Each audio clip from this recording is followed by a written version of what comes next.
ഇവർ എല്ലാ ദിവസവും ഒരു കുഞ്ഞിന് വേണ്ടി പരിശ്രമിക്കുമായിരുന്നു. പക്ഷേ ദൈവം അവർക്ക് ഒരു കുഞ്ഞിനെ നൽകിയിരുന്നില്ല. ഒരു ദിവസം അവരുടെ വീട്ടിൽ അവരുടെ സുഹൃത്തുക്കൾ വന്നു. അപ്പോൾ അവന്റെ ഭാര്യയ്ക്ക് വിശേഷമുണ്ടെന്ന് പറഞ്ഞു. എന്നിട്ട് അവളെ കെയർ ചെയ്യുന്നത് കണ്ടപ്പോൾ അവർക്ക് സങ്കടമായി. അവർ വീണ്ടും പരിശ്രമിക്കാൻ തുടങ്ങി. ടെസ്റ്റ് ചെയ്ത് നോക്കിയപ്പോൾ വീണ്ടും അവർക്ക് കുഞ്ഞില്ലെന്നറിഞ്ഞ് അവളുടെ ഭർത്താവിന് ദേഷ്യം വന്നു.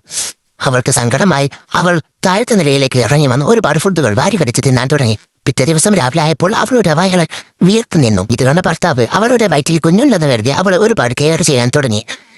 ദിവസങ്ങൾ കഴിഞ്ഞുപോയി. അവളുടെ ഭർത്താവിന്റെ ഭാര്യയ്ക്ക് വേദന വന്നു. ആശുപത്രിയിലേക്ക് കൊണ്ടുപോയി. ഇതേ സമയം ഇവന്റെ ഭാര്യയ്ക്കും വേദന വന്നു. രണ്ടുപേരെയും ഹോസ്പിറ്റലിലേക്ക് കൊണ്ടുപോയി. അവന്റെ ഭാര്യ ഒരു പെൺകുഞ്ഞിനെ ജന്മം നൽകി. അവന്റെ ഭാര്യ പ്രസവിച്ചത് കീഴെന്നറിയാനേ അവൻ ലേബർ റൂമിലേക്ക് ഓടിച്ചെന്നു. അപ്പോൾ അവന്റെ ഭാര്യ ഒരു വേസ്റ്റിനെയാണ് പ്രസവിച്ചത്. അവളുടെ വയറ്റിൽ നിന്നെടുത്ത വേസ്റ്റ് കണ്ടപ്പോൾ അവൾ പ്രസവിച്ചതാണെന്ന് കരുതി അവൻ അതിനെ എടുത്ത് താലോലിക്കാനും വളർത്താനും തുടങ്ങി. ദിവസങ്ങൾ കഴിഞ്ഞു പോയപ്പോൾ ആ കുഞ്ഞ് മരിച്ചു. പിന്നീട് അവരുടെ പരിശ്രമങ്ങൾക്കൊടുവിൽ ദൈവം അവർക്കൊരു കുഞ്ഞിനെ നൽകുന്നു. അവർ സന്തോഷത്തോടെ ജീവിക്കുന്നു.